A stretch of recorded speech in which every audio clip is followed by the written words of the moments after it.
Hello साथियों, राम राम सा आपका स्वागत है आपके अपने चैनल जीके बाई डीएल में।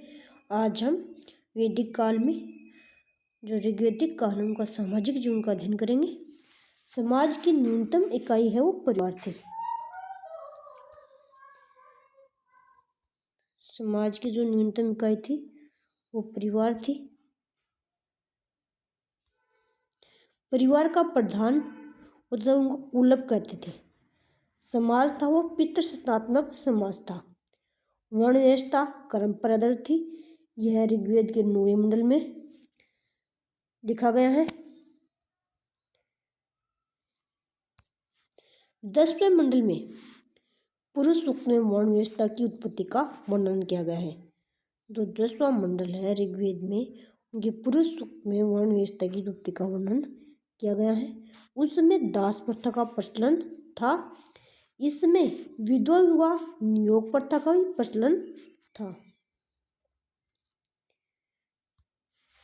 बाल विवाह दहेज प्रथा का प्रचलन नहीं था। ऋग्वैदिक काल में नारियों को शिक्षा प्राप्त करने का अधिकार था।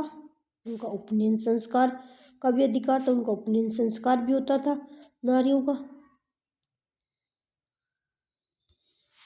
जीवन भर अविवाहित रहने वाली लड़की को अमाजु कहते थे। ऋग्वैदिक काल में जो जीवन भर अविवाहित रहती थी लड़कियां, उनको अमांजु कहते थे।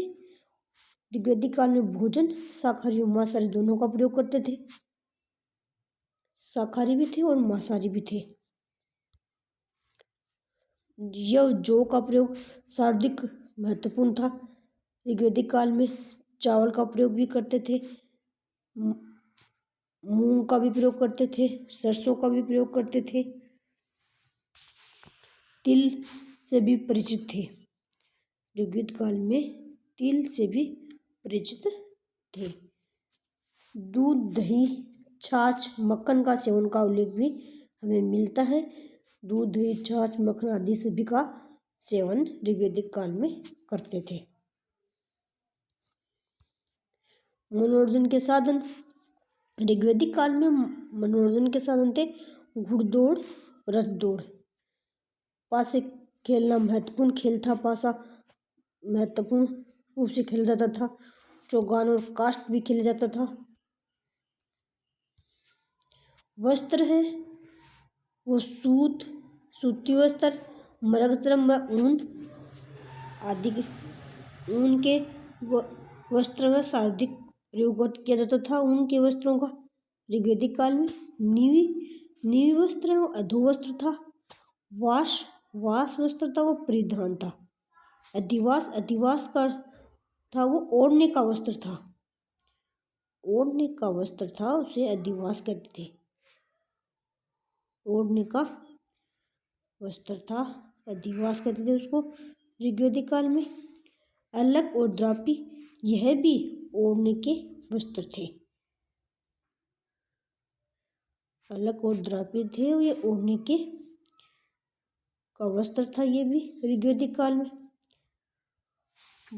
वाधुये होता था ये वस्त्र था। विवाह के अवसर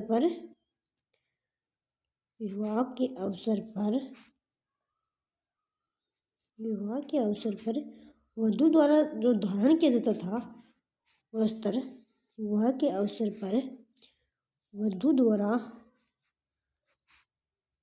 जो वस्त्र धारण किया जाता था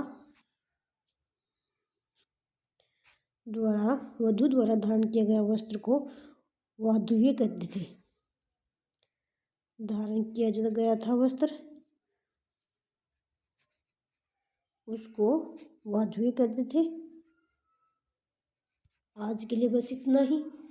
धन्यवाद साथियों। आज हमने ऋग्वैदिक काल सामाजिक जीवन के बारे में पढ़ा है और अगली कक्षा में हम धार्मिक जीवन के बारे में पढ़ेंगे। आज के लिए बस इतना ही। धन्यवाद साथियों। आपके अपने चैनल जीके बाई डीएल को सब्सक्राइब जरूर करना और शेयर भी करना। धन्यवाद।